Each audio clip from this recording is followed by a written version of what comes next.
vamos a ver tres personajes en esta tarde. Primero vamos a ver a Juan, ¿sí? Luego vamos a ver a Pedro y luego al apóstol Pablo, ¿sí? Si yo le digo así, a ver, ya está, sí, ya me hizo spoiler, pero no, está bien, no hay problema, porque habíamos acordado de que íbamos a poner los títulos, pero creo que cada uno lo reconoce, ¿verdad? Por ahí entre Juan y Pedro podríamos decir que ellos tenían un oficio similar, que eran ¿qué? Pescadores, muy bien. Pero dentro de esas dos funciones, Juan cumplía algo fundamental y hacía algo, cuando el Señor lo llamó, hacía algo fundamental. ¿Se acuerdan lo que hacía Juan? Muy bien, perfecto. Estaban cosiendo las redes, tejiendo las redes, arreglando las redes, ¿sí? El oficio principal de Juan era eso. Si bien él era pescador, pero él se encargaba de eso, ¿no? Y tenemos entonces, podemos decir que acá hay tres oficios. Primero el de Juan, que era remendar las redes. Después el de Pedro, que obviamente era pescador, ¿sí? Se lo conocía más a él por pescador. Y a Pablo, ¿por qué lo conocíamos? Muy bien, fabricaba tiendas, muy bien, muy bien. Tiene un chocolate ganado y otro alfajor. Bueno, esos son los oficios que tienen los apóstoles, ¿no? Que vamos a ver en esta tarde. Así que le invito a que busquemos Hechos capítulo 1, versículo 8, para empezar a desarrollar un poco este tema. Es un versículo conocido y justamente nos reunimos esta semana con Luis y otros hermanos, entonces este pasaje lo habíamos leído así en un momento de la charla que teníamos. Dice así, Hechos, capítulo 1, versículo 8, pero recibiréis poder cuando haya venido sobre vosotros el Espíritu Santo y me seréis testigos en Jerusalén, en Judea, en Samaria y hasta lo último de la tierra. Y podemos ver muchas verdades en este versículo corto, ¿no? Por ejemplo, el poder viene del Espíritu Santo, la misión es ser testigo de Cristo, el alcance desde lo local hasta el mundo, y la idea central es que Jesús enseña que la iglesia recibirá poder del Espíritu Santo para poder testificar de Él en todo lugar y comenzando cerca y extendiéndonos hasta las naciones, ¿sí? Así también el apóstol Pablo y algunos discípulos tenían oficios en comunes, pero Jesús transformó sus trabajos en una imagen espiritual de la misión de la iglesia, ¿sí? Vamos a ver entonces que Juan remendaba redes, Pedro pescaba, Pablo hacía tiendas. Juan remendaba redes y esto nos habla de la restauración de vidas. Pedro pescaba y nos habla del alcance a nuevas personas, a nuevas almas. Y Pablo hacía tienda y habla y nos enseña sobre establecer iglesias, ¿sí? Estas tres imágenes describen cómo funciona la misión de la iglesia. Muchas más, obviamente que hay más, ¿no? Pero nos vamos a centrar en estos tres personajes. Vamos a buscar Marcos, capítulo 1, versículo 19, y vamos a empezar con lo que dice de Juan, el que remendaba redes, el que restaura a los hermanos. Evangelio de Marcos, capítulo 1, versículo 19. ¿Alguien que lo pueda leer, por favor, que lo tenga? Marcos, capítulo 1, versículo 19.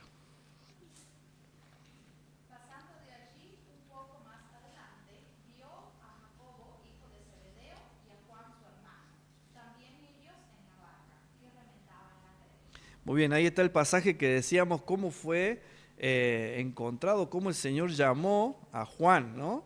Lo encontró remendando redes y hablamos de esto, de la restauración de vidas y de cómo hermanos son utilizados para cumplir esta función. Ahora nos ponemos a pensar de que es algo fundamental. Imagínense ustedes, ¿alguien pescó alguna vez con redes por acá? ¿Sí? ¿Con red? Con red... la red pollera le llama, ¿no? Que es una red que se abre. Ahora, cuando yo he visto pescar en el río, y impresionante cómo la gente que ya sabe, conoce el río y conoce cómo se mueven las aguas por abajo y los árboles que hay y los peligros que hay, tiran la red y algunos se tiran por atrás de la red y terminan sacando los peces. Pero algo fundamental es tener las redes sanas, ¿no?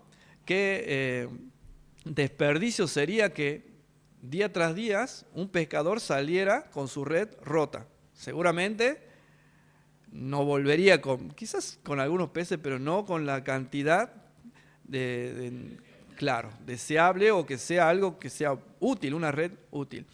Y esto de remendar redes y cómo lo hacía Juan, nos hace pensar a nosotros de que hay hermanos, ¿sí?, que deben ser restaurados, que deben ser ayudados a seguir y a participar del servicio, del ministerio, de la evangelización y de poder extender el evangelio.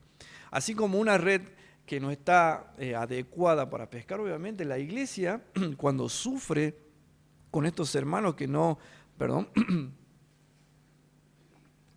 con estos hermanos que quizás están pasando un periodo de restauración difícil o largo, sufre la iglesia, ¿no? Y es bueno que nosotros podamos orar por ellos, tenerlos en nuestras oraciones, pensar en el hermano que está pasando un momento difícil y acercarnos y poder ayudarlos y poder guiarlos.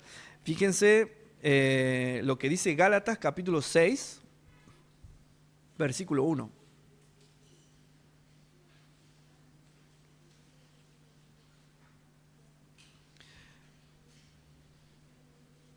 Gálatas capítulo 6, versículo 1, dice: si alguno fuere sorprendido en alguna falta, vosotros que sois espirituales, restauradle con espíritu de mansedumbre. No está diciendo ahí que vamos a señalar el pecado del hermano o la equivocación del hermano, sino que con espíritu de mansedumbre debemos acercarnos para poder restaurar esa vida. Restaurar es responsabilidad ¿de quién? De cada creyente, ¿sí? Pero también hay una condición, dice creyentes maduros. Y cada uno de nosotros vamos a llegar al estado de madurez cuanto más estemos cerca de Dios, cuanto más nosotros tengamos nuestra relación personal con Dios fuerte, vamos a ir creciendo en madurez, ¿sí? Ahora está diciendo que lo hagamos con mansedumbre. ¿Y cuántas veces nos ha costado, o no sé a ustedes si le cuesta, tener que hablar con mansedumbre? Y no solamente a los hermanos, ¿no? Porque muchas veces nos relacionamos en nuestro trabajo con personas que no conocen a Cristo, pero la Biblia también nos enseña que debemos llegar a esas personas con eso, ¿no? Con mansedumbre, debemos hablar con mansedumbre. Pero cuánto más a los hermanos de la iglesia. Y muchas veces hemos caído en vez de hablar con mansedumbre, en hablar con palabras ásperas, con palabras que en vez de edificar, hunden más a la persona, y muchas veces dañamos el cuerpo entre nosotros. Pero cuán importante es poder tener la actitud que tenía Juan, o lo que nos enseña aquí el Evangelio de Marcos, ¿sí? O lo que leíamos recién en Gálatas. No debemos hacerlo con mansedumbre, debemos ir con un espíritu de mansedumbre, de poder ganar al hermano, de poder reponer su fuerza y de que ese hermano se ponga a disposición del Señor para poder servir, ¿sí? Nunca debemos acercarnos a corregir o a marcar algo que esté mal con una actitud que sea maliciosa, con una actitud que en vez de ayudar, hunda más al hermano. ¿Sí? Y debemos tenerlo presente, como decía, en nuestras oraciones, debemos pensar en ello. Busquemos Juan 3:18.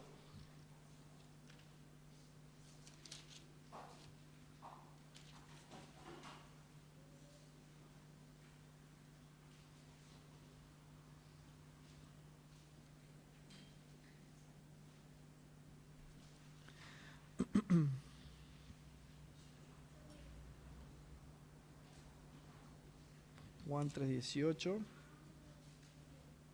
Me parece que lo anoté mal, pero lo tengo escrito al texto. Dice: hijos míos, no amemos de palabra ni de lengua, sino de hechos y en verdad. Primera de Juan, bien. Acá me faltó el 1. Si es que es ese, ¿no?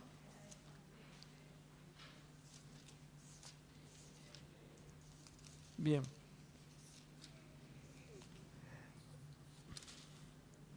Hijitos míos, no os amemos de palabra ni de lengua, sino de hechos y en verdad.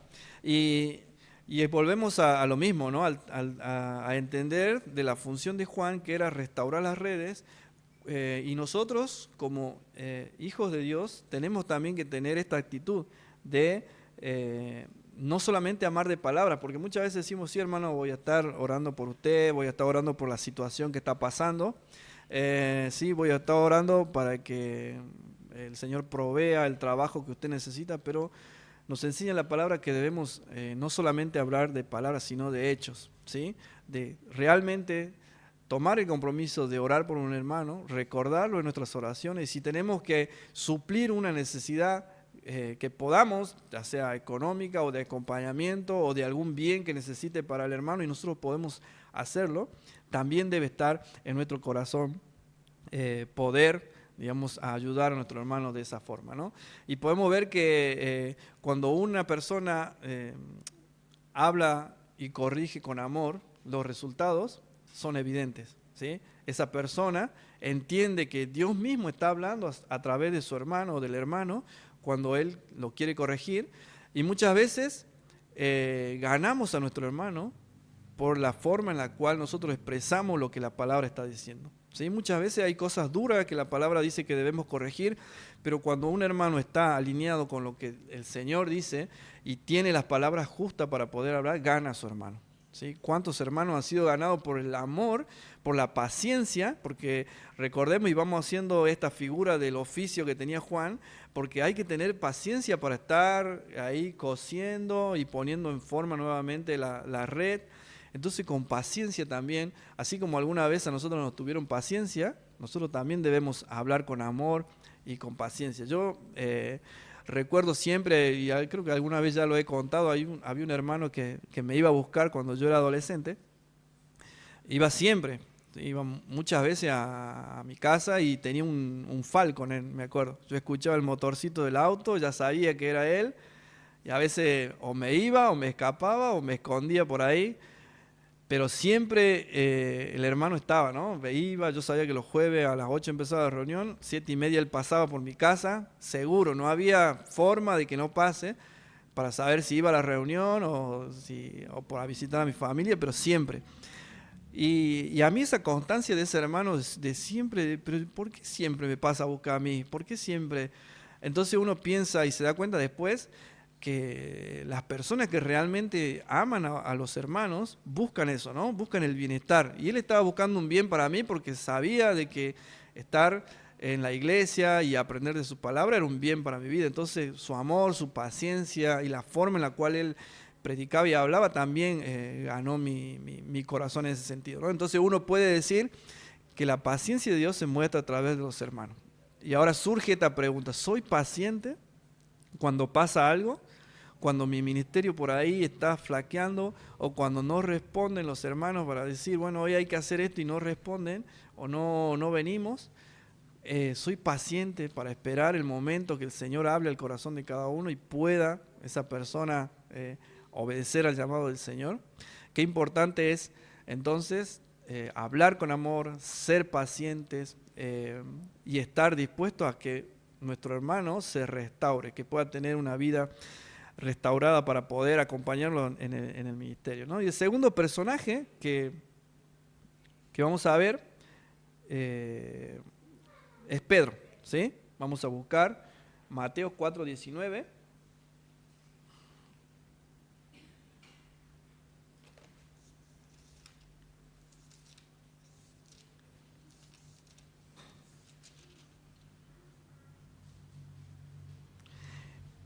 Dice así: y les dijo, venid en pos de mí y os haré pescadores de hombre. Muy bien. Bueno, Pedro se caracterizaba por esto, ¿no? Su oficio y su trabajo era pescador. Él constantemente estaba en los lugares donde había peces para pescar, para vender, para proveer para su familia, y ese era su oficio. Y ahora vemos cómo el Señor también ha utilizado el oficio que él tenía para decir, bueno, para enseñarnos a nosotros que debemos tener esta actitud de Pedro. Y fíjense algo llamativo, que siempre que el Señor los llamó, estaban, ¿qué? Estaban haciendo su trabajo, ¿no? Y esto también nos es un llamado de atención para nosotros, porque muchas veces decimos, ¿por qué el Señor no me utiliza en algún servicio? O yo quiero estar en esto, pero el Señor no no me ha abierto las puertas todavía. El Señor nos tiene que encontrar haciendo, trabajando. Recuerdo rápidamente así, el rey David, cuando fue nombrado rey, llamaron a sus hermanos y no era ninguno. ¿Dónde estaba el rey David? Cuidando las ovejas de su padre, ¿sí? Él sabía que iba a haber esa reunión, pero él tenía una misión que cumplir y era trabajar para su padre, cuidar las ovejas de su padre. Y él estaba haciendo eso. Y desde allí fue llamado, no nos vamos a sentar a la mesa hasta que no venga, ¿sí? Ahora es impresionante cómo el Señor siempre ha utilizado a sus siervos, a los hermanos para trabajar en su obra, pero a las personas que están ocupadas en él. Y no solamente hablamos de algo que estemos haciendo algún ministerio, sino también ocupados en estudiar la palabra, ocupados en la oración, ocupados en prepararnos para poder edificar a otros hermanos, para poder discipular, que es algo que vamos a trabajar como iglesia mucho este año. Entonces es algo importante que nosotros debemos tener en cuenta. Si queremos que el Señor nos utilice, debemos estar trabajando. Así que el Señor, cuando te llame, te encuentre haciendo un servicio para Él. Entonces, decíamos, venid en pos de mí y os haré pescadores de hombres. Seguir a Cristo implica participar en la misión, y todo creyente está llamado a alcanzar personas para Dios. Y a veces esto también lo limitamos mucho a nuestro don, ¿no? Porque decimos, y saben que yo no tengo el don de evangelismo o de evangelista. Me cuesta a mí. Yo creo que el Señor a mí me dio solamente el don de, no sé, de presidir, ¿sí? O el don de servicio. Pero todos estamos llamados a poder compartir el evangelio. Todos, en el lugar donde estamos, ¿sí? Si nosotros vemos el primer pasaje que leíamos, está hablando de esto, ¿no? Que primero dice, me seréis testigo en Jerusalén, en Judea, en Samaria y hasta lo último de la tierra. Y está hablando de lugares geográficos y de lo más cercano a lo más grande. Y saben que nuestro primer ministerio, nuestro primer lugar de servicio para evangelizar es nuestra familia. Ahora, si nos ponemos a pensar, creo que no podemos ir más allá hasta que por lo menos no hayamos hablado a nuestra familia, ¿sí? Y ahora nos ponemos a pensar, ¿cuántos de mis familiares saben que yo soy creyente, pero todavía no han escuchado el mensaje de salvación de mi parte o en alguna oportunidad, ¿sí? El Señor nos está llamando a cumplir la misión, y cuando hablamos de misión no estamos hablando de salir a otros países, que también es parte, pero sí está hablando de trabajar en nuestro lugar más cercano, nuestra familia, ¿sí? Y después nuestra familia, donde nos desenvolvemos, nuestra área, nuestro trabajo, nuestros amigos, y así. Entonces es importante que nosotros podamos entender de que somos llamados a alcanzar personas para Cristo. Así como Pedro fue utilizado y vemos cómo se convirtieron muchas personas al recibir el mensaje de salvación, así también nosotros pongámonos en disposición a Cristo para poder servirle de la misma forma. Que el Señor nos utilice para poder hablar a otros de Cristo. Quizás el Señor sí está llamando a hermanos a que puedan salir a otros lugares a predicar y a la misión. Eso no lo sabemos, es algo personal y algo que el Señor va a ir mostrando, y según el llamado de cada uno tenga, puede ser que el Señor nos utilice.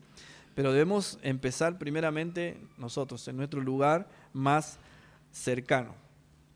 Vamos a buscar Pedro 3.15, primera de Pedro 3.15, perdón.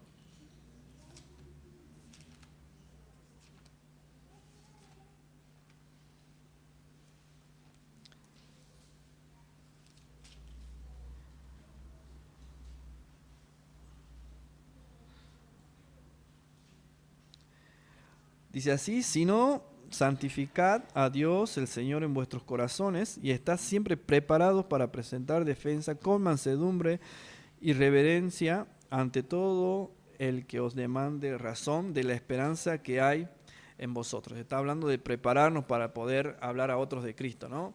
Y a veces nos cuesta hablar o evangelizar porque no estamos practicando.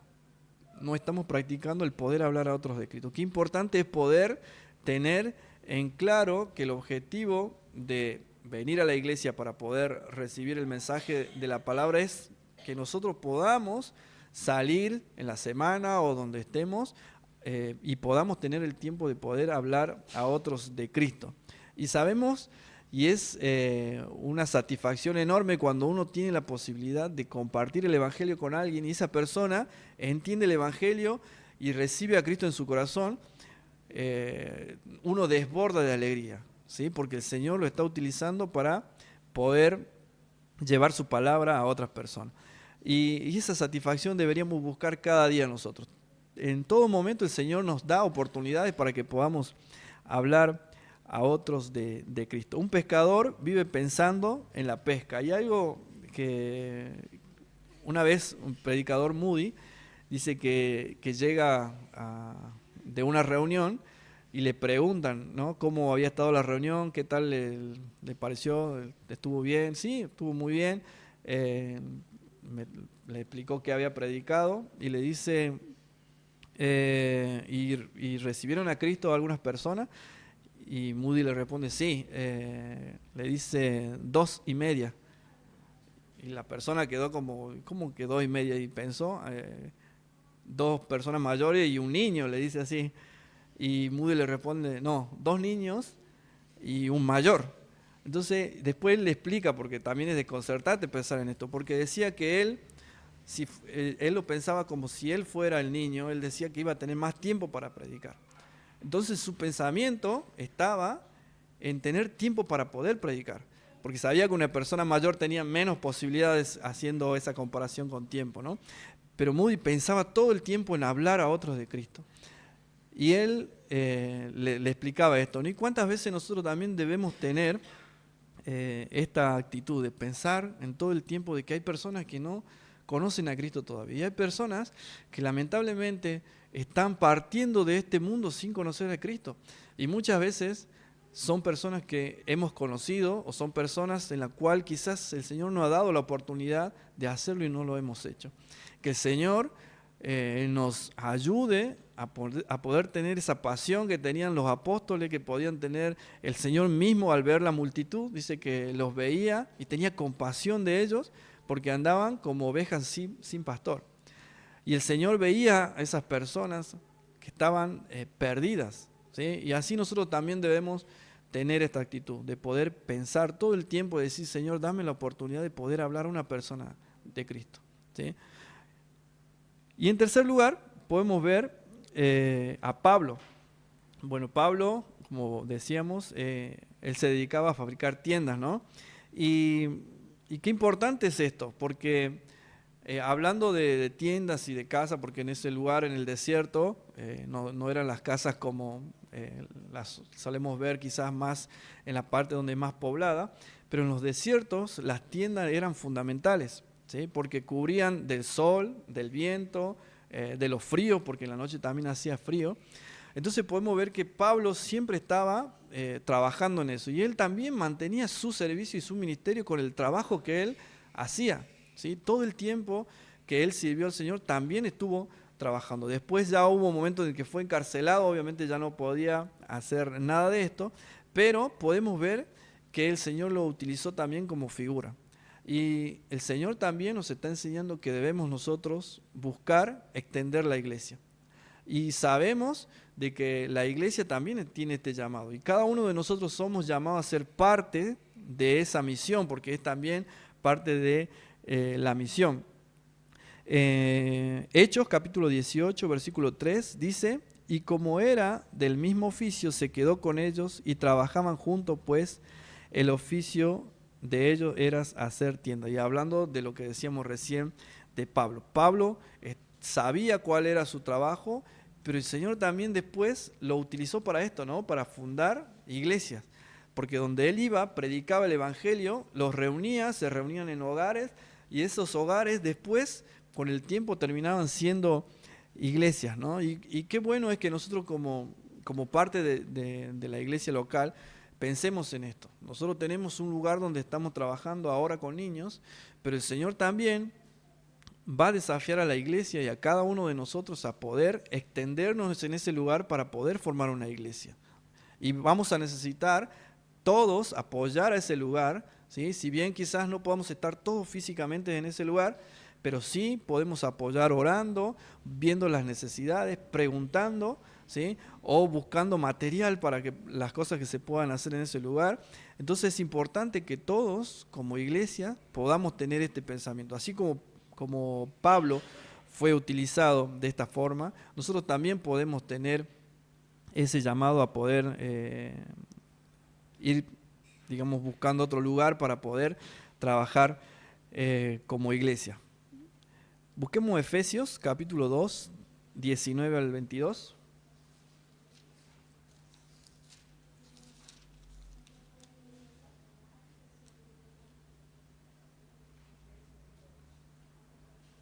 Efesios 2, 19.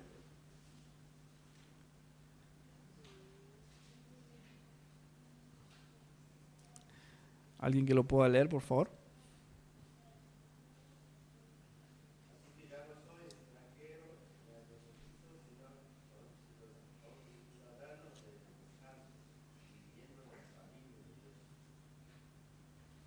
¿Al 22? Hasta el 22.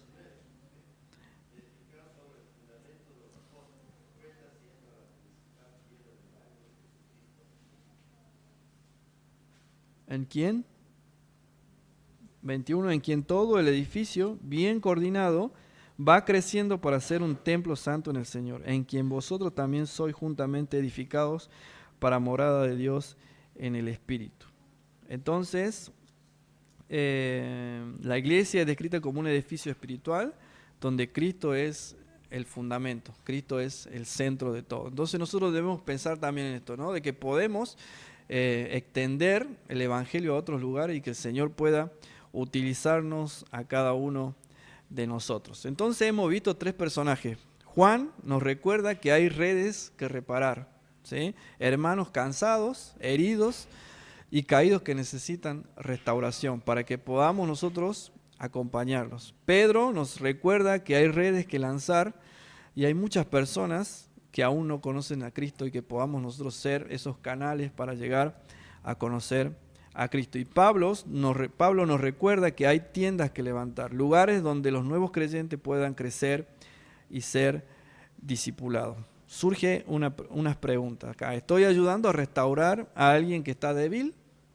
¿Estoy buscando oportunidades para compartir el Evangelio? ¿Estoy participando en la edificación de la iglesia?